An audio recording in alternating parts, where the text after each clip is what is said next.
हरे राम राम राम हरे हरे, हरे कृष्ण कृष्ण कृष्ण हरे हरे, हरे राम राम राम हरे हरे, हरे कृष्ण कृष्ण कृष्ण हरे हरे। पुंडलीक वरदाहीच श्री ज्ञानदेव तुकाराम पंढरीनाथ महाराज की जय। जगद्गुरु श्री संत तुकाराम महाराज की जय। छत्रपती शिवाजी महाराज की जय। धर्मवीर संभाजी महाराज की जय। ग्रामदेवता महाराज की जय।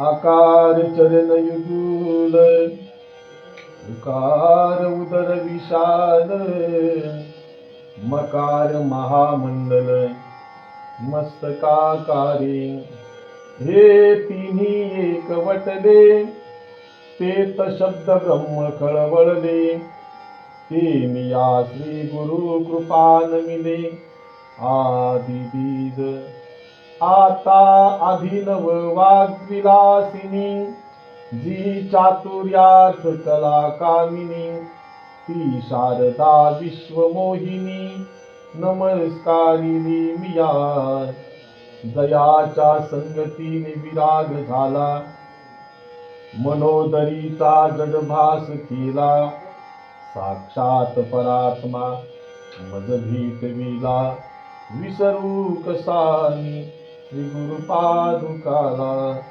श्रीपादनाथं गुरुराजवर्यं, मुमुक्षूणां दानदानक्य दक्षिणं, कोटिक्षेत्रे निवासनं, तं नमामि वेद विद्यावरिष्ठं, श्री सद्गुरुनाथ महाराज की जय।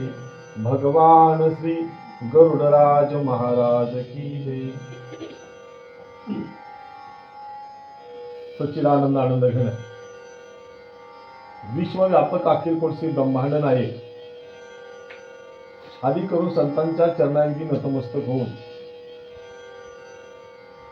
गरुड कथा, गरुड पुराण कथा या आपण गेली 7 ते 6 दिवस आपण पाहत आहोत। त्याचं कारण असं, आपल्या या इंदरकर परिवारातील कैलासवासी अखंड सौभाग्यवती रुपालीताई सोमनाथ इंदरकर यांचं तुमच्यातून आणि आमच्यातून सर्वांचा निरोप घेऊन माय माऊली देहवासी झालेले आहे। आपल्या या लेकीला व इंदरकर परिवाराच्या या सुनेला ईश्वर भगवंताने आपल्या चरणी विलीन करून घ्यावं। माय माऊलीची कोण्या प्रकारे या मृत्यूलोकातली इच्छा अपूर्ण राहू नये, तिला स्वर्गवास प्राप्त व्हावा, उत्तम प्रकारची गती आणि उन्नती मिळावी, या हेतू पुरस्कार कार्याचं कारण शोधून आपल्या या परिवारानं संयुक्त विद्यमाने गरुड पुराण कथा कीर्तन वाचन या ठिकाणी ठेवलेलं आहे। आणि बहुधा ज्ञानदानाच्या, अन्नदानाच्या, इतर दानाच्या माध्यमातूनच ती उत्तम गती अशी प्राप्त होत असते। ईश्वर सत्य पुढे विलास नाही। आज वार मंगळवार आहे, आणि पुन्हा मला असं वाटतं 31 तारखेला पुन्हा मंगळवार येणार आहे। हे चालच आहे। 31 सोमवार ना, म्हणजे 1 तारखेला म्हणजे येणार आहे, पुन्हा मंगळवार येणार आहे। आता 6 वाजून गेले, म्हणजे सकाळी पुन्हा 6 वाजून जाणार आहे। आता सायंकाळ होती, दिवस मावळतोय, उद्या सकाळी तो उगवणार आहे। खूप झोप लागली आणि आता का उजेडलं नाही कळालं। मी काय म्हणालो, असं कधी होत नाही। उजेडणार आहे आणि मावळणार आहे, रात्र होणार आहे, दिवस होणार आहे, हे कोणासाठी थांबलेलं नाही। वर्षा ऋतू असे श्रावण मास हा पुन्हा 12 महिन्यांनी येणार आहे पुढच्या वर्षी। आता सर्वत्र भाताची पिकं या मावळ तालुक्यामध्ये आहे, प्रांतामध्ये आहे। 1 महिन्यानंतर या भाताला दाणे येतील, साळी येतील. त्या साळी काढल्या जातील. काही साळी मिलमध्ये भरडल्या जातील, त्याचा तांदूळ होईल. काही साळी पुढचं धन किंवा धान्य मिळवण्यासाठी साठवून ठेवल्या जातील. कशासाठी? पेरण्यासाठी. म्हणजे गेल्या वर्षाच्या साळी या वर्षी पेरल्यानंतर त्या पुढल्या वर्षी पुन्हा तांदूळ होणार आहे त्यांचा. मागच्या वर्षाचंच आहे ना हे जे बी आहे, हे मागच्या वर्षाचंच आहे. म्हणून तर ते आता त्याची रोपं करून लावण्यात आलं. ज्याची रोपं करून लावण्यात आलं ते रोपाचं बीजांतरामध्ये त्याचं रूपांतर झालं आणि आता ते फळ देणार आहे. फळ देणार आहे बरोबर त्याच वेळी फळाच्या अपेक्षानं शेतकऱ्याने ते बी कापलं. बी कापलं बरं का, धान्य नाही. आता ते फळ देणार आहे, त्याचं धान्य पडल्यानंतर फळ देणार आहे. आणि ते बी कापलं. कशासाठी कापलं? की पुन्हा याचं धान्य अन्नाच्या रूपामध्ये आम्हाला मिळावं. स्वार्थ. पुन्हा हे धान्य बीच्या रूपानं पराधीन व्हावं पुढच्या धान्याची साठवण करण्यासाठी. हे कधीपासून आज आहे का? नाही, कित्येक लाखो वर्ष झाली, युगांतर झाली. हे कालचक्र चालूच आहे. जे उगवलं त्याचा नाश होणार आहे. ज्याचा नाश झाला पुन्हा ते उगवणार आहे. हे कालचक्र म्हणजे नेमकं काय? भगवान गीतेमध्ये सांगतात, जातस्सई ध्रुव मृत्यू ध्रुवम जन्म मृतसच तस्मात् परिहार्यते नत्वम सोची तुमरहसी. जातस्सई ध्रुव मृत्यू. जातस्समयी गेलेला, ध्रुव म्हणजे निश्चित, निश्चित गेलेला, आणि मृत्यू म्हणजे मरण. जो निश्चित मरण पावलेला आहे. वाक्य असं आहे. पुढे पुन्हा अनुच्चार आहे, ध्रुवम जन्म मृतसच. पुन्हा ध्रुव शब्द आला. ध्रुव म्हणजे निश्चित, ध्रुवम जन्म, जन्म म्हणजे जन्माला, ध्रुवम जन्म मृतसच. तो निश्चित जो आता मेलेला आहे तो पुन्हा ध्रुव म्हणजे निश्चित पुन्हा जन्माला येणार आहे. पण कशाला जन्माला येणार आहे? त्याचं क्रियापद दिलं मृतसच. तो पुन्हा मरण्यासाठी जन्माला येणार आहे. आता पीक वाढलं, कळाव गीतेचा श्लोक म्हणून, पीक वाढलं, कापलं. कशासाठी? पुन्हा पेरण्यासाठी. आणि जे पेरलेलं उगवलं ते कशासाठी उगवलंय? कापण्यासाठी. मग ज्ञानोबरायांनी त्याच्यावर ओवी दिली, उपजे ते नाशे, नाशे ते पुनरुपी दिसे. हे घटिका यंत्र, घटिका यंत्र म्हणजे घड्याळ. हे घटिका यंत्र जैसे परिभ्रमेगा. याचं परिभ्रमण कसं झाले? आता 6:15 झाले, उद्या सकाळी 6:15 होणार आहे. हे जसं फिरतंय, हे जसं नाकारता येत नाही तसं संपलं. आता खूप तुम्हाला फिरून फिरून सांगितलं. महत्वाचं सांगतो, तसा हा जन्म आणि मृत्यू आहे. आता आपण जन्माला आलो का नाही? जन्माला आपण कशाला जन्माला आलो? मरण्यासाठी जन्माला आलो. वा, मग मरायचं आहे का आपल्याला? नाही, मरायचं आहे का? आता तुम्ही म्हणले ना, मरण्यासाठी आम्ही जन्माला आलेलो आहे. कशासाठी जन्माला आलोय? मरण्यासाठी जन्माला आलोय. पण मरायला कोण कोण तयार आहे सांगा बरं. आता तुम्ही म्हणलं का नाही एवढ्यात मरण्यासाठी? अहो खरंच मरण्यासाठी जन्माला आलोय, पण मरायला कोण तयार नाही? कोणी तयार नाही. आता हे लेकरू लहान आहे. हे लेकराचं किती वय आता? 8 वर्षाची. आपलं 8 वर्षाचं आपण नव्हतो का? होतो ना. 8 वर्षाचा आपण होतो, पण आता आपण किती वर्षाचं आहे? 50. सीतारा 50. मग 8 वर्षापासून 50 वर्षे म्हणजे किती वर्ष झाले एक्स्ट्रा? 42 वर्ष. तुम्हाला आठवत आहे का कसे गेले? सांगा तुम्ही. आठवत ते ना? हा, तिथं मग एवढं अंतर झालं. 42 वर्षाचं आयुष्य मोजायचं ना आठवायचं म्हणलं तर कठीण आहे. पण 42 वर्ष गेले, एका क्षणात गेले. हे दुःख आहे बरं का माणसाला. हे दुःख आहे. लहान लेकर, जे लहान मुलगा आहे ना, मुलगी असेल मुलगा असेल, आई वडिलांना वाटतं यानं मोठं व्हावं, यानं रांगावं.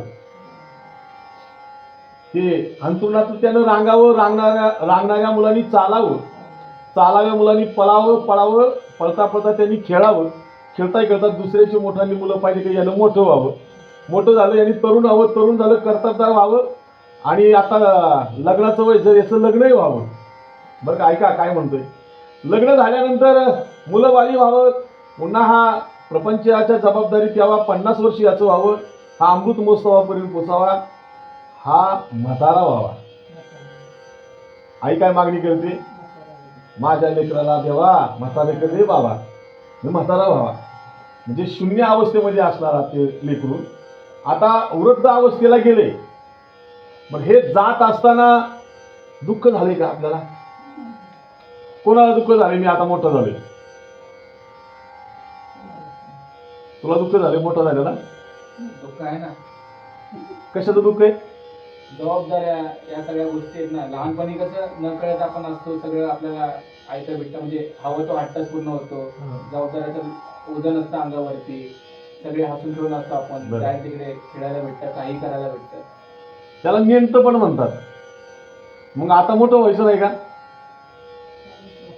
तुझी जरी इच्छा नसली ना मोठं व्हायची, तरी तू मोठा होणार आहे. तुझं वय काय थांबलंय का? आता तुझी काळी केस माझी तर पिकल्यातच एवढ्या वयात, तुझी पण पिकणार आहे, तू पण म्हातारा होणार आहे. म्हणजे इच्छा नाही आपल्याला, तरी सुद्धा आपलं वय वाढतंय. वय वाढतंय याचा अर्थ दुसरा भाग असा आहे, इच्छा नाही वय वाढतंय, पण वाढलेलं वय आपल्या आयुष्यातून कमी होतंय.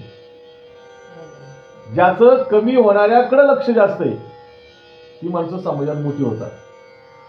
जे आपलं आयुष्य आता 1 तास आपण हे प्रवचन करतोय गरुड पुराणाचं, 1 तास प्रवचन करत असताना जन्म मृत्यू आपल्याला आठवत नाही, पण 1 तास आपल्या जीवनातला गेलाय याचं दुःख घरी गेल्यावर जरा अभ्यास करा. मग 1 तास गेलेली जाणीव झाल्यानंतर 23 तासामध्ये आपण काय केले याची जाणीव होईल. मग लक्षात येईल आपल्याला, बालपणी गेली नेनथा, तरुणपणी विषय व्यथा, वृद्धपणी हरपली चिंता, आणि मग म्हणतो आता पुन्हा जन्माला आलो पाहिजे, लहान झालो पाहिजे. नाही होत तसं. जसं लहानाचं मोठं होत असताना दुःख होत नाही आणि त्याची चिंता सुद्धा नसते. ऐका, मग म्हातारं झाल्यानंतर तर मृत्यू जवळ आहे, त्याच्या अगदी मृत्यूच्या जवळ म्हातारपण आहे. मृत्यूच्या जवळ म्हातारपण आहे, तरी सुद्धा तो मृत्यूची चिंता करत नाही की मी इतका जवळ आलोय, 100 वर्षाचं आयुष्य तुम्हाला मिळू द्या. 99 वर्षाचा तो झालाय, म्हणजे 99 वर्ष त्यांनी एका क्षणात घालवले. उरलेत किती? 360 दिवस, 1 वर्ष. आणि ते त्याला घालवताना जे दुःख होतंय ना, ते 99 वर्षात कधीच झालं नाही. जन्म दुःखाचा अंकुर, शोकाचा सागर, भयाचा डोंगर, चढे नाहीसा जन्म, काळाची जाचणी पातकाची खाणी, लोभाचे कमळ, जन्म लोभाचे कमळ, भ्रांतीचे पडळ, गदाघोरी जन्म मृत्यूसी कारण, जन्म वासना विस्तार. यातलं एकच वाक्य महत्वाचं, जन्मच आपल्या मृत्यूला कारणीभूत आहे. हे कधी कळालं आम्हाला? मनुष्य जन्माला आलो तेव्हा कळालं की आपल्या दुःखाला कारण जन्म आहे. जर जनावरांच्या जन्माला गेलो असतो तर जनावराला काय कळतं? त्याला काय खावं काय प्यावं त्याला कळत नाही. बरं एक सांगू का, काही जनावरं अशी की सारवायला शेण देतात आणि खायला प्यायला दूध देतात, पण बिचाऱ्यांनी अन्नामध्ये अजून बदल नाही केला, ती चारा गवत खातात. काही जनावरं अशी, बरं ती जनावरं गोठ्यातच राहतात, त्यांना कोणी अशी हॉलमध्ये आणलेत का? दूध देतात. म्हणजे दूध देणाऱ्या जनावरांना आपण कधी हॉलमध्ये आणले का? कुत्रं काय देतं आपल्याला? त्याला आपण ताटा शेजारी बसवले. आलं का लक्षात? बर, कुत्र्याचं खाद्य ते नाही, मग तो कुत्री सुधारली. लक्षात येत आहे का? ती ताटात येऊन दूध भाकर खायला लागली. त्यांचं ते खाद्य नाही, पण ती सुधारली.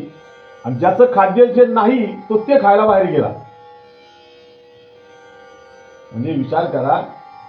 मी तर म्हणेल, तुम्हाला विनंती करतो, असं नाही तुम्ही काही खा, तुम्हाला स्वातंत्र्य 1947 पासून. काही खा, काही खा, कुठेही खा, कसंही खा. खाण्याच्या मर्यादा जनावरांनी ओलांडल्या नाही. खाण्याच्या मर्यादा बदल केला, माणसाच्या सानिध्यामध्ये येऊन कुत्रे आणि मांजर बदललं, दूध भाकर खायला लागलं, माणूस बिघडला. बाहेर कोणत्या नाही यायचं का बघा. माणूस बिघडला, माणूस बिघडला. ठीक आहे, काही खा, पण काही खात असताना एक लक्षात ठेवलं पाहिजे आपण की आपल्यालाही खाणारा कोणतरी आहे. आपल्याला खाणारा कोणतरी आहे. कोण आहे? काळ. काय खातो काळ? प्रत्येकाचं खाद्य ठरलंय ना. गाई आणि म्हैस चारा खाते, कुत्रा आणि मांजर मांस खातात, माणूस अन्न खातो. प्रत्येकाचं खाद्य. देव काय खातो?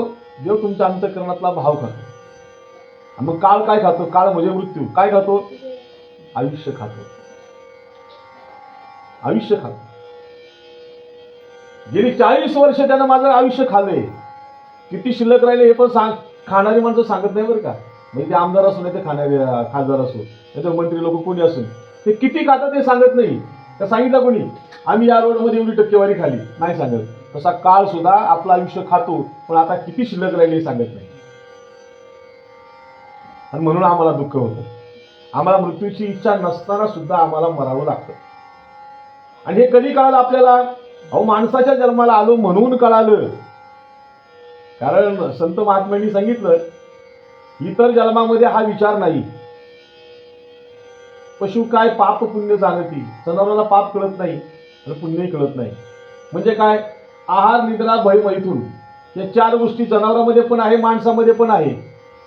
पण माणसाला चांगलं कळतं, जनावराला चांगलं कळत नाही. हा एवढा फरक आहे. आहार निद्रा भय मैथून सर्व योनीशी सम समान. सर्व योनीमध्ये सर्व जनावर जाती जन्मामध्ये या 4 गोष्टी आहेत. पण मनुष्याच्या जवळ जे अधिक ज्ञान आहे ते ज्ञान आपल्याला सांगतं की आपण एक दिवस मरणार आहोत.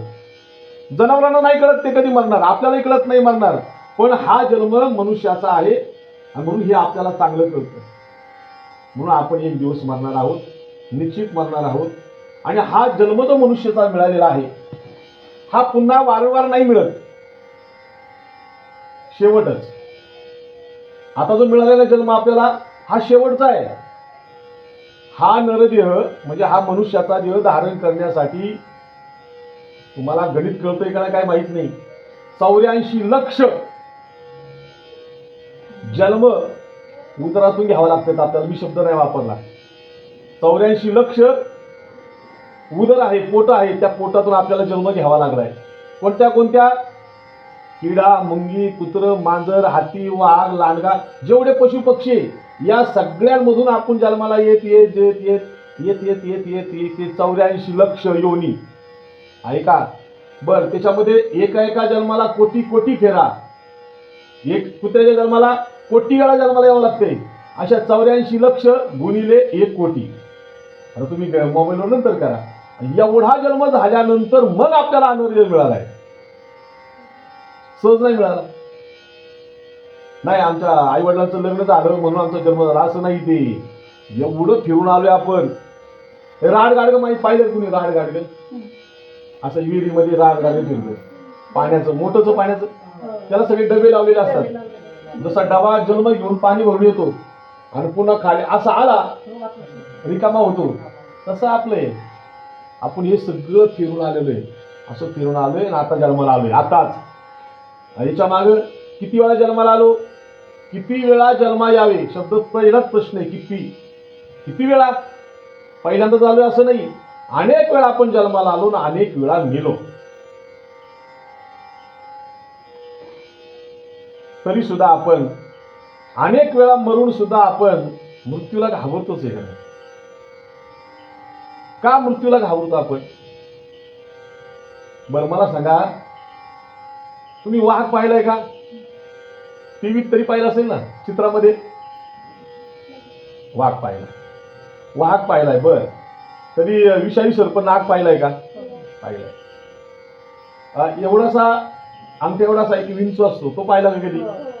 पाहिलाय. बरोबर आहे. विंचू पाहिलाय, साप पाहिलाय, वाघ पाहिलाय. मग मी तुम्हाला असं विचारतो, तुम्ही विंचवाला घाबरता का? घाबरता? का घाबरता सांगा बरं. कधी कोणाला चावलाय का इथं? कोणाला विंचू कोणाला चावलाय? तुम्हाला चावलाय काय विंचू? नाही पण विंचवाचं काय वेदना होतात का नाही?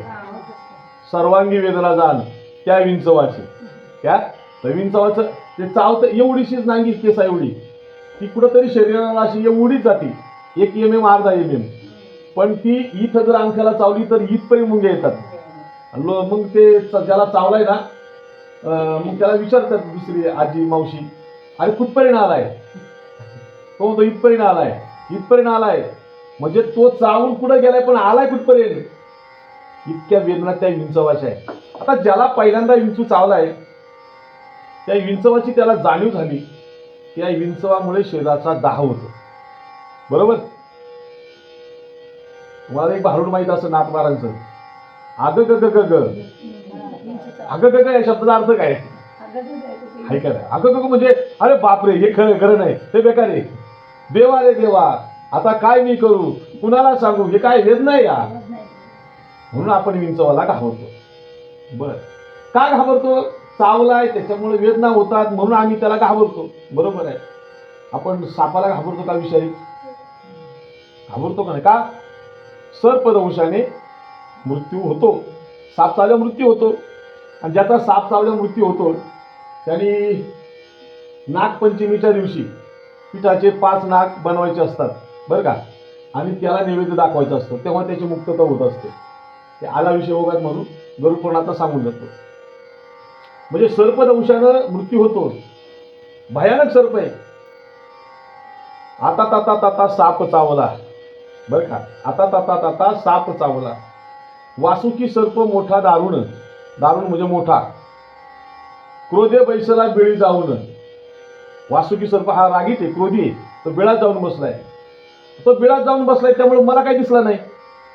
सहज मी तेथे केले गमन. मी सहज तिथून चालू होतो. त्या बिळातून दुष्ट आला धावून. कोण दुष्ट? साप. त्याने मजवरी झडप घातली जाण, आणि त्यानं माझ्यावरती झडप घातली. झडपच घालतो ना साप, झडप घातली माझ्यावरती, झडप घातली, तो मला चावला. आणि मग त्याच्या वेदना झाल्या. आता आता आता आता आता विंचवाच्या बाबतीत काय? आग ग ग ग ग म्हणजे दुःख आहे पण कसं लिमिट. पण आता आता आता साप चावला, आता करू मी काय?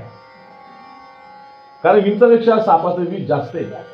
म्हणून महाराज म्हणाले, याची जात मोठी कठीण, माया भुली पडली येऊन, गरगर गिरकी आली दारुण, आता काय करू मज साप चावला. म्हणजे सापाला आम्ही का घाबरतो? सर्पदंशाने लाखो लोक वर्षाला मरतात, म्हणून आम्ही सुद्धा सापाला घाबरतो. तिसरा दृष्टांतात ती एक वस्तू सांगितली, काय? वाघ. वाघाला आपण घाबरतो का? नाही. वाघ असा आला कीर्तनात बसलाय, समजा आलाच तो, त्या जुन्नरमध्ये कीर्तनात सुद्धा वाघ येतात.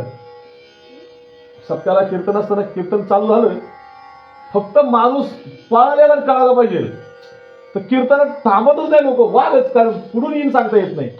त्या युट्यूबला तर घरातून वाघ येतात, आपण पाहतोय जुन्नर प्रांतामध्ये. वाघ असा कीर्तनात आला तर कीर्तनकार नाही, सगळेच पळतात, किती मोठा कीर्तनकार असू द्या. का बरं? आता फाडतंय ना, डायरेक्ट धरतंय, नरडीचा घोळ घेतोय, फाडतंय, मारतंय ना ते. म्हणून आम्ही वाघाला घाबरतो. बस माझं लय दृष्ट, मी याच्यावर 8 दिवस सांगेन इतक्या गोष्टी. आपण कशाला कशाला घाबरतो? आपण कुणाला नाही घाबरलो तरी मी तिला घाबरतो बा. आलं का लक्षात? म्हणजे घाबरतो माणूस कोणाला नाही कोणाला. ते ऐका, विरोध द्या सोडून. म्हणजे ज्या गोष्टीचा आपल्याला अनुभव आलाय, ज्या दुःखाचा आपल्याला अनुभव आलाय, म्हणून आपण त्या गोष्टीला घाबरतोय. मग मला खरं सांगा, तुम्हाला मरायची भीती वाटते? इथं होतो ना आपण, तुम्हाला आम्हाला मृत्यूचं भय वाटतं. मग आपल्याला मृत्यूचं भय का वाटतं? कधी आपण मृत्यू अनुभवलाय का? आपण कधी मेलोय का? तेव्हा मृत्यूला घाबरायला काय काय काय उत्तर यायचं? आपण मेलोय मृत्यूला घाबरायला? मृत्यूला घाबरत नाही का आपण? नसं घाबरत तर रेल्वे गाडी रोज पळती, उभं राबर तिथं समोर. हो, मृत्यूला घाबरतात माणसं. का घाबरतात? की ती पहिल्यांदा जन्माला आली, पहिल्यांदाच मरणार आहे म्हणून घाबरतात असं नाही, की अनेक वेळा त्यांनी मृत्यूचा अनुभव घेतलाय. मागच्या जन्मात आपण काय होतो? बैल होतो मागच्या जन्मात. प्रत्येक माणूस मागच्या जन्मात बैल असतो. म्हणजे प्रत्येक योनीचा जे जन्म आहेत ना, त्या अनुषंगाने त्याचा प्रवास मनुष्य देहाकडे येतो. म्हणून हा मनुष्य देह पहिल्यांदाच मिळाला असं नाही, तो अनेक वेळा जन्माला आला, अनेक वेळा मेला. आणि म्हणून त्या कर्म आपल्या बरोबर येतं आणि त्या कर्माचा अनुभव म्हणजे आपल्याला मृत्यूचं भय वाटतं. आगा मर हा बोलणं साहजी सण होत नाही. मृत्यूचं भय त्यामुळेच वाटतं आपल्याला, त्यामुळेच आपण नित्य नित्य नित्य रोज मरत असतो. इथं तुम्हाला बाजार कोणता? लोणावळा. शुक्रवार. लोणावळ्यात तुम्ही किती वेळा जाता? काय भाऊ नाव तुझं? उमेश. तू राहायला कुठे इथंच आहे का? बर. इथून लोणावळ्याला किती वेळा दिवसातून जातो तू? 3-4 वेळा जातो दिवसातून. बरं बरं. मग आठवड्याला किती? 21 धरावं लागेल ना. 7 त्रिक 21. ना आठवड्याचं गणित तू सांगितलं. मी आठवड्यातून 21 वेळा गेलो. महिन्यातून काय? हा बघ जरा गणित करून बघ. बरोबर सांगितलं ना. लगेच कशाला कन्फ्युज होतं एकदम. 84. बरं, याच्या मागे किती वेळा गेला तू? नाही सांगता येत. पण किती वेळा आला हे तर सांगता येत असेल ना. तेही सांगता येत नाही. मग आतापर्यंत तू किती वेळा गेला आणि किती वेळा घरी आला हे जसं सांगता येत नाही ना, तसं आपण जन्माला किती वेळा आलो आणि किती वेळा मेलो हे सांगता येत नाही. तुकाराम महाराज म्हणतात, गणित नाही जी दातारा, किती जन्म झाला फेरा, गणित नाही जी दातारा. किती वेळा जन्माला आलो, किती वेळा मेलो हे सांगता येत नाही. आणि त्याच्याकरता एक दृष्टांत दिला. झुंपून या गाणा बांधलेसे डोळे, मागे जोडे आर मागे त्याने बहु अंग पोळे. झुंपून या घाणा. घाणा म्हणजे तेल, तेलाचा घाणा. तेलाच्या घाण्याला काय गाढ झुकतात का? बैल झुकतात. तेलाच्या घाण्याला बैल झुकतात. सकाळी 8 वाजता बैलाला झुकलं तर संध्याकाळी 8 वाजेपर्यंत बैल त्या तेलाच्या घाण्याभोवती फिरतो. बर, तो बैलच आहे, त्यालाही जीव आहे, त्यालाही थकवा येतो बैलाला. बैल थांबला तर तो बैलाचा मालक त्याला मागून अशी पराणी लावतो. मागे जोडी आर. आर म्हणजे ती पराणी, टोकदार. मागे जोडी आर. आणि ती अशी पराणी लागली तर त्याने बहु अंग पोळे. तो बैल लगेच उडकीवर चालायला सुरुवात करतो. ठीक आहे, मला फार दृष्टांत नाही वेळ घालवायचा. सकाळी 8 वाजता त्या बैलाला झुकला, संध्याकाळी 8 वाजेपर्यंत तो बैल 12 तास त्या घाण्याच्या भोवती फिरतो. मग सकाळी 8 वाजल्यापासून संध्याकाळी 8 वाजेपर्यंत त्याने किती किलोमीटरचा प्रवास केला त्या घाण्याच्या भोवती? सांगता येईल कोणाला? बैलालाही सांगता येणार नाही, बैलाच्या मालकालाही सांगता येणार नाही किती किलोमीटरचा प्रवास केला. तसं आपण किती वेळा जन्माला आलो आणि किती वेळा मेलो हे सांगता येत नाही. आणि म्हणून तुम्हाला आम्हाला मनुष्य देह मिळाला आणि या मनुष्य देहामध्ये जन्माला आलो म्हणून आम्हाला कळालं की हा मनुष्य जन्म पुन्हा पुन्हा मिळणार नाही. मिळाला आपल्याला मनुष्य देह. फार दुर्लभ गोष्ट आहे. मनुष्य जन्म मिळणं दुर्लभ. मनुष्य जन्माला आल्यानंतर संत मनुष्य देहाला भेटणं दुर्लभ आणि देवाची प्राप्ती होणं दुर्लभ. या 3 गोष्टी दुर्लभ आहेत. किती दुर्लभ आहे मनुष्य देह ऐका. शास्त्रामध्ये 1000 प्रकारचे न्याय सांगितलेले आहेत.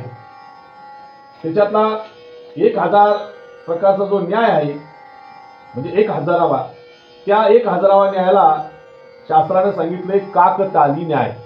काक म्हणजे कावळा, ताली म्हणजे टाळी, म्हणजे टाळीमध्ये कावळा सापडावा.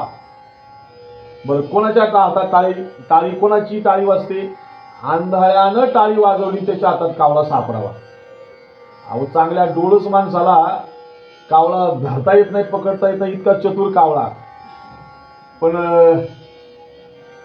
एक आंधळा नदीवरती आंघोळीला गेला आणि त्यानं असं देवाला, आंधळा होता, सूर्याला अर्ध दिलं आणि बस देवाचं नाव घेतलं आणि टाळी वाजवली.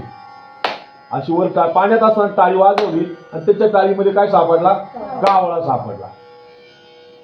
कावळा सापडला तसं त्यानं कावळा धरला, त्यानं तरी सापडत नाही, तो त्यानं धरला. धरल्यानंतर म्हटलं देवाचं नामस्मरण करायचं, याला सोडायचं कसं? त्याने बगलीत ठेवला, कावळा बगलीत ठेवला आणि असा पुन्हा हात जोडलं, डोळे झाकले. तेवढ्यात नदीच्या किनाऱ्यावरून एक दौंडी पिटली होती. जो कोणी एक कावळा पकडणं सोपं आहे का? आणि दौंडी, बिरबलाची दौंडी पाठवली होती ती राजानं, अकबराने बिरबलाच्या केली. जो कोणी कावळा एक आणून देईल त्याला 1000 सोन्याच्या मोहरा मिळेल. म्हणजे कावळा पकडण्यासाठी लोक किती हुशार आहे आपल्या राज्यात हे शोधण्या, हुशार लोकांची माहिती घेण्यासाठी. हा म्हटला, अरे एक कावळा माझ्या बघले ते आणि कावळा सहसा भेटत नाही, पण मला सहज भेटलाय. नक्कीच आहे ना, एक बुडी मारायची आणि पुन्हा टाळी वाजवायची, कावळा सापडेल. त्यानं बुडी मारली आणि टाळी वाजवण्यासाठी पुन्हा हात वर केले. जो बघितला होता तोही उडून गेला आणि तो मरून गेला. पण आतापर्यंत मी तुम्हाला शपथ देऊन सांगतो, परत त्याला कावळा सापडला नाही. म्हणजे आंधळ्याला कावळा सापडला, सहज सापडला की नाही, तो सहजासहजी. म्हणजे आंधळ्याच्या हातात कावळा सापडावा तसा या सगळ्या योनीमधून, जन्मामधून आपल्याला मनुष्यदेह सापडलाय, तो भेटलाय. आपण जन्माला आलो नाही, तो सायासानं अनेक सायन्स प्रक्रियेतून तो आपल्याला भेटलाय. मग भेटलेला नरदेह आहे तो एक ना एक दिवस जाणार आहे, त्याला मृत्यू अटळ आहे. किती मृत्यू टाळण्याचा प्रयत्न केला तरी मात्र टाळता येत नाही. म्हणून या सर्व गोष्टी करत असताना आपण मरणार आहे, पण मरत असताना आपलं जे आयुष्याचं कर्म आहे त्या कर्माचं जे वर्म आहे ते मात्र कधीच चुकवता कामा नये. कर्माचं वर्म गरुड भगवंत विचारतात भगवंताला की कर्माचं वर्म म्हणजे नेमकं काय. म्हणजे जे कर्म आहे ते आयुष्य आहे, त्याचं वर्म काय. ते वर्म, कर्माचं वर्म चुकलं तर आयुष्यभर आपल्याला आपली अवकाळा होते, आपल्या कर्माचा नाश होतो. पावविते बुद्धी अवकाळा, चुकली या वर्म फेरा पडे. वर्म चुकलं तर पुन्हा आपल्याला फेरा पडतो. वर्म चुकलं, 2-3 गोष्टी वर्माच्याच मी तुमच्या पुढे काही मांडेल. शास्त्राने सांगितलं, काय सांगितलं, शुद्धेलिया अन्न द्यावे पात्र विचारून, वर्म आहे दयाअंगी पाहिले पाहिजे प्रसंगी. शुद्धेलिया अन्न, सुधा म्हणजे भूक, शुद्धेलिया अन्न, ज्याला भूक लागली त्याला अन्न द्यावं. काय वर्म आहे अन्नाचं, ज्याला भूक लागली त्याला अन्न द्यावं. लोकांना भूक नाही आणि माईक मध्ये आपण सांगतो, हे बा आलेल्या सर्व मंडळींनी जेवण केल्याशिवाय जाऊ नये. ती जेवून आलेत घरातून आणि त्यांना आपण जेवायला बसवतोय. ज्यांना अन्नाची गरज आहे त्यांच्यापर्यंत अन्न जातही कुठं. म्हणून अन्नाचं वर्म आहे शुद्धेलिया अन्न. पुढे सांगितले, द्यावे पात्र न विचारू, न शब्द महत्वाचा आहे. पण आपलं काय झालं माहितीये का, गावाकडं सांगतो, शहरात नाही राहिलं ते. गावाकडलं आहे ना, पंक्ती बसतात जेवायला, अशी पंगत. आणि पंगत बसली का वाढणारा असतो. वाढणारा कोण, रम्या. इथला नाही ना कोण रमेश. वाढणारा असतो रम्या वाढायला असतो. आणि तो वाढत असताना पुढे त्याच्या आळीतला घरा शेजारचा तिथं बसलेला असतो दिनेश बसल्यामुळे 2 गुलाबजाम जास्त टाकतो, का आपल्या आळीतला आहे. पाठीमागे त्यानं 2-2च वाढत चाले. परत 10-20 लोक वाढल्यानंतर पुढे भेटला गणेश. इथला नाही ना कुणी. मग तो रम्या म्हणतो, अरे गणेश पण आपल्या घरा शेजारचा आहे. त्याला तो 4 वाढतो. मग त्यानं काय केलं, पात्रतेचा विचार केला. आणि त्याचं पात्रतेचा विचार केला. हे अन्न वाढण्याचं वर्म हुकतं माणसाचं. अरे तो कोणत्या जातीचा आहे, कोणत्या वर्णाचा आहे, आपल्या घरातला आहे का बाहेरचा आहे का, नाही विचारायचंच नाही. तो पंक्तीला बसलाय ना, मग पंक्तीला वाढायचं. पंक्ती, माणूस म्हणतो पंक्ती वेद कधी करू नाही. हे वर्म आहे अन्नाचं वर्म आहे. तसं अजून पुढे सांगितलंय, कन्यादानाचं वर्म आहे आणि द्रव्यदानाचं वर्म आहे. हो, कन्यादानाचं वर्म आणि द्रव्यदानाचं वर्म आहे. कन्यादान करताना वर्म आहे. काय वर्म आहे हे आपण पाहिलं पाहिजे. ज्याला आपली मुलगी देतोय तो कोणत्या कुळातला आहे, कोणत्या वर्णाचा आहे, कोणत्या गोत्रातला आहे, हे सर्व पाहिलं पाहिजे. असं जर कोणत्या प्रकारे जर आपण कोणतं वर्ण, कोणता गोत्र, कोणत्या समाजाचा हे न पाहता दिलं तर आयुष्यामध्ये त्यांच्या दाम्पत्य जीवनामध्ये दुःख हे निर्माण होतच असतं. मुखदृष्टी दाडा भयानक, विकृत भयानक रूपे दिसती, अशा प्रकारे त्यांनी त्यांचं चिंतन मांडले. आपण पाहतो का नाही, मुलीचा विचार मी तुम्हाला सांगतो. मुलीचा विचार, मुलीच्या आईचा विचार, मुलीच्या बापाचा विचार, मुलीच्या भावांचा विचार, भावकीचा विचार आणि वराडाला आलेल्या लग्नांचा विचार. मी 6 विचार तुमच्या पुढे मांडतो वर्माचे. पहा, वर्म काय आहे? मुलीला मुलगा पाहायला आला तर मुलगी काय पाहिजे होत्या मुलाचं? त्याचा पैसा पाहिजे का? तिने पाहिजे का पैसा? त्याचं जमीन पाहिजे का? काहीच पाहिजे नसतं. मुलगी काय पाहिजे? तो रूपवान किती, मला आवडणारा मुलगा, दिसायला कसा आहे. मुलगी हाच विचार करते, दुसरा काही विचार करत नाही. बर, मुलीची आई विचार काय करते? श्लोक आहे बरं का, मी मनाचं नाही सांगत, श्लोक आहे, तो श्लोक सांगतो तुम्हाला. मुलीची आई विचार काय करते? माझा होणारा जावई पैशावाला किती, त्याच्याकडे किती पैसे, किती बँक बॅलन्स आहे. मुलीचे आई विचार करते. पण मुलीचा बाप तसा विचार करत नाही. मुलीचा बाप विचार करतो, अरे पैसा असून काय उपयोगाचा, तू जर लाखाचे 12,000 करणारा असेल तर असला जावई मला नकोय. अरे पैसे, मग तो त्याच्याजवळचे पैसे केबीसीत घालवील, नाहीतर भिशीत घालवील, नाहीतर मग शेवटी म्हशीत घालवील आणि कर्जबाजारी होईल. आणि असा कर्जबाजारी होणारा जावई मला नकोय. मुलीच्या भावाचा विचार काय आहे? मुलीचे जे बाकी भाऊ आहे ना, भाव आणि भावकी, बांधव हा कुल विच्छंती. ते म्हणतात कोणत्या कुळातला आहे त्याचं वर्ण शोधा, विच्छंती. आणि मग वऱ्हाडांचा काय विचार आहे? तुम्ही कधी लग्नाला गेलात का कोणाच्या? तुम्ही कधी नवरा पाहिलाय का हो? तुम्ही मुलीच्या बाजूने गेल्यावर नवरा पाहिला का? तुम्ही लग्नाला गेलेले वऱ्हाड कधी नवरा पाहतं का? मग ते काय, त्यांचा काय विचार आहे, त्यांचं वर्ण काय? आता ते लग्न कधी का लागणार, जेवायला काय चांगले, काय विचार करते? मिष्टान्न इतरे जना. आता मी श्लोक सांगतो. कन्या वर येते रूपम. कन्या काय म्हणते? वर म्हणजे नवरा, होणारा माझा नवरा रूपवान किती. माता वित्त, वित्त म्हणजे पैसे, आई विचार करते त्याच्याकडे पैसे किती. पिता श्रुतम, श्रुतम म्हणजे तो ज्ञानी किती. बांधव कुल, बांधव कुल शोधतात. कुल मिच्छंती, भावकी विच्छंती, कोणत्या कुळातून जन्माला आला इकडे, बरोबर. आणि मिष्टान्न इतरे जण. लोक म्हणतात खायला काय जाळ झाला तुमच्या लग्नाचा, पण जेवायला चांगलं नसेल तर लोक शिवाय शाप देतात. हा विचार करण्यात देत असताना त्याचं ते वर्म आहे. हो, तसा जुन्या जाणत्या लोकांचा जरा कारभार आता जो होता ना, तो कमी केला या तरुण पिढीनं. बघा बघी, पूर्वीच्या काळात लोक जुनी क्रांती करायची, वडीलधाऱ्यांनी बघा बघी करायची. मग नवरा किती काळा जरी असला पण बापाने पाहिलाय ना, मुलगी गुरी, त्या बघा तुम्ही जुन्या लोकांच्या जोड्या बघा ना. आता जरी लोक एकमेकाला पाहून करतात, त्या काळामधल्या अहो कोळशात पडला तर प्रकाश दिसत नाही, इतका प्रकाश काळा, आणि त्याची गंगूबाई इतकी गोरी. कसं काय यांनी पास केले पण नाही बापाचा शब्द. पूर्वीचा काळ असा होता. आता तो काळ बदललाय फार. मीरा बीवी राजी के तो क्या करेगा काजी, अशी अवस्था झालेली आता. हो, पण लक्षात घ्या, सांगू तुम्हाला, पूर्वीच्या काळात गाया होत्या, देशी गाया होत्या. बहुला, कपिला, डांगी, वसुंधरा, ह्या गाया आहेत ना, गिर गाय, आपली गावरान गाय, अशा 5-6 प्रकारच्या देशी गायी आहेत. थार पारकर, अशा ज्या गाया आहेत, थार पारकर, या पंजाबी भागातल्या गाया, ह्या देशी गाया आहेत. याच्या व्यतिरिक्त आपल्या गावात दुसऱ्या देशात दुसऱ्या गाया नव्हत्या. पण ही जर्सी गाय आलेली फार 15 ते 20 वर्ष झालं असेल. 15 ते 20 वर्ष बरं का. त्याच्या पाठीमागे जर्सी गाय नव्हती. काय केलं? गावरान गाईला जर्सी गाईचं संक्रमण केलं बरं का. परिणाम हा झाला की जर्सी गाईमध्ये दुधामध्ये उत्पन्न वाढलं.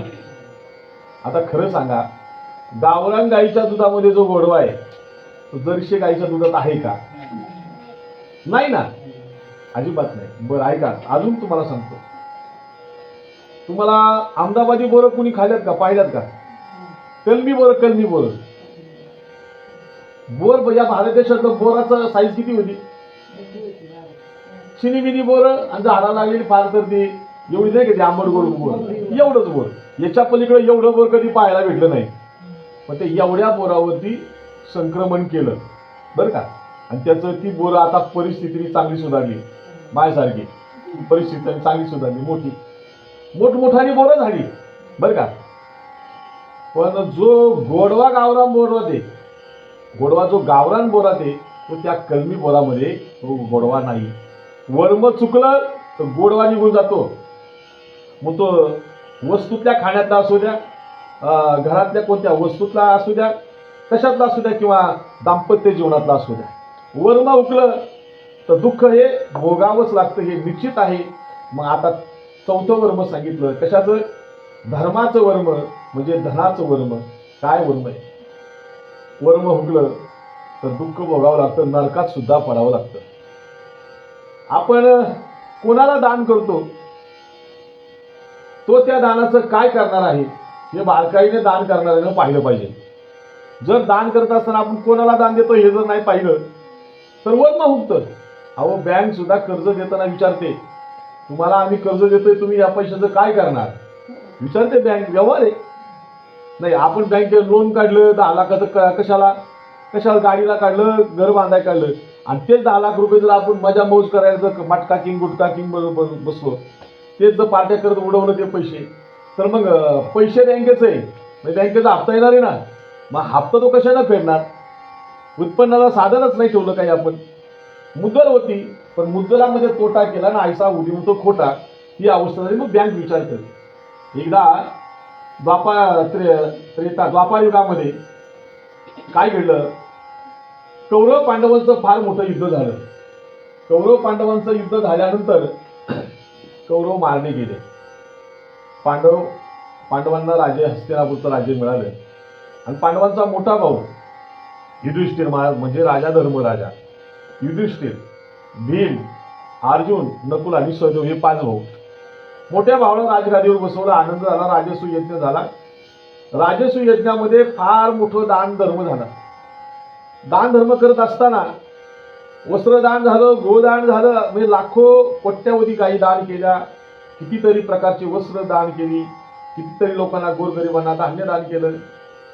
आणि मग शेवटी दान राहिलं द्रव्यदान. ते शेवटच्या दिवशी केलं जातं. आणि राजसूय यज्ञाचा शेवट आणि त्या दिवशी द्रव्यदानाची वेळ. आणि द्रव्यदान घेण्यासाठी खूप गर्दी झाली. हौशे नवशे सगळे त्याच्यात आले. प्रत्येकाला दान करत असताना दान दिलं. ज्याला दान भेटलं त्यानं काय केलं? तो जातीनं होता कोळी. त्याला पकडायचे होते मासे. त्याने त्या दानाच्या पैशातून मासं पकडायचं जाळं खरेदी केलं. ते पाण्यात टाकलं, त्याच्यात मासे अडकले. त्यानं मासे उदरनिर्वाहासाठी बाहेर काढले आणि मासे मेले. कोळ्यानं मासे पकडले, हा त्याचा व्यवसाय आहे. पण ते मासे पकडायचे ज्यानं पैसे दिले, त्यानं पैसे मासे पकडायला दिलेत का? त्यानं दान केलं. पण ज्याचे पैसे ज्या जाळं पकडायला मिळालं त्याचं पाप लागलं. कोणाला? धर्माला लागलं, देणाराला. शेवटी आयुष्याच्या शेवटी मरावं लागतं सर्वांना. नकुल, सहदेव, अर्जुन, भीम आणि धर्मराजा म्हणजे युधिष्ठिर स्वर्गाच्या वाटेला निघाले. एक एक भाऊ माग राहिला. ऐका, युधिष्ठिर पुढे चाले होते. वाटेत जात असताना यमपुरी लागली. यमपुरीतून दूतांनी पाहिलं, कोणतरी मृत्यू लोकातून एक सदेह, एक मनुष्य स्वतःचा देह घेऊन स्वतःच आलाय. त्याला आपल्याला न्यायला यम येतो, पण धर्माला म्हणजे युधिष्ठिरला न्यायला यम का आला नाही? कारण तो सत्य होता, धर्मवादी होता. ते स्वतःहून चाले होते. हे यमाला कळालं. यम म्हणला फार मोठा पुण्यात्मा आहे. म्हणजे द्वापार युगामध्ये युधिष्ठिर स्वतः देह घेऊन स्वर्गाला गेले आणि कलियुगामध्ये तुकाराम महाराज स्वतः देह घेऊन वैकुंठाला गेले. हे फार मोठं आश्चर्य. ऐका, युधिष्ठिराला यम म्हणतात, अरे धर्मा, मृत्यू लोकातून सदैव देह घेऊन तू स्वर्गाला चालास, फार भाग्यवान आहे. तुझ्यासारखा भाग्यवान तू. पण तुझ्या भाग्यवानाचे पाय जर आमच्या नगरीला लागले, यमपुरीला, तर आमचा उद्धार होईल. तुम्ही आलं पाहिजे. नाही म्हणाल, मी स्वर्गाला चालले, मी यमपुरीला नाही निघालो. यम म्हणाले, अरे तुम्ही स्वर्गाला चालले, युधिष्ठिर राजा, तू स्वर्गाला चालाय, पण यमपुरी नेमकी कशी आहे हे स्वर्गात जाऊन कसं सांगणार तू? वाटेत जे गाव लागले ते गाव कसं होतं? आणि म्हणून राजा युधिष्ठिर यमपुरीमध्ये आला. दरवाजे उघडले आणि काय पाहिलं? अरे बापरे, सर्व सोन्याचं नगर आहे बरं का यमपुरी. सोन्याची कुबेरांनी बांधलेली. तो काय ते राजसिंहासन, काय तो दरबार, कितीतरी आनंदवनाच्या मोठमोठ्या बागा. आणि माणसाला सवय, आम्ही कीर्तनाला जातो, मला तर वास्तू शांतीचे कीर्तन असेल तर तो मालक काय म्हणतो, महाराज या पहिलं घराला तुमचे पाय लागू द्या. बघा महाराज, हा आमचा हॉल, हे आमचं किचन, हे आमचा बेडरूम, हे आमचं बाथरूम. म्हणजे कोणाला काय दाखवा हे पण कळलं पाहिजे. तसं यमधर्म म्हणजे युधिष्ठिर राजा. आणि यम राजाला आपलं सर्व ऐश्वर्य दाखवत असताना एक असा दरवाजा होता. राजाने विचारलं, यमा अरे या दरवाजाच्या पलीकडे काय आहे? तो म्हणला, ते तुम्ही नाही विचारायचं, या पलीकडे काय आहे? तुम्हाला हे माझं सगळं दाखवले ना, तिकडं पलीकडे जायचं नाही, तिरुअनंतपुरम बाद झालं ना. आता हा दरवाजा काय उघडायचा आहे का नाही? यमाला राजा म्हणतो, युधिष्ठिर असं कसं, मी यमपुरीत आलेलो आहे, मला स्वर्गाला निघालोय, या दरवाजाच्या पलीकडे काय जर कोणी विचारलं तर मी काय उत्तर देणार? मग तुम्हाला तो दरवाजा उघडायचा म्हणजे उघडायचा. 2 दूतांना बोलवलं, सांगितलं तुम्ही दरवाजा उघडा आणि राजा युधिष्ठिराबरोबर सोबतीला जा, कारण तुमच्या दूतांची गरज आहे तिकडे. आणि दरवाजा उघडला तर समोर कोण दिसला? दुर्योधन. कारण त्या दरवाजाच्या पलीकडे नरक होता. काय होता? कुंभी पाक नरक, ना अलीकडे यमपुरी. आणि नरकात पण पाहिला दुर्योधन.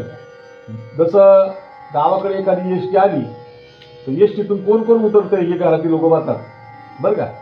तसं दरवाजा उघडल्या आता कोणाचा नंबर लागलाय, आता कोण आहे मग येतोय नरकात? दरवाजा उघडल्या पाहिलं दुर्योधन आणि पाहिलं कुणाला?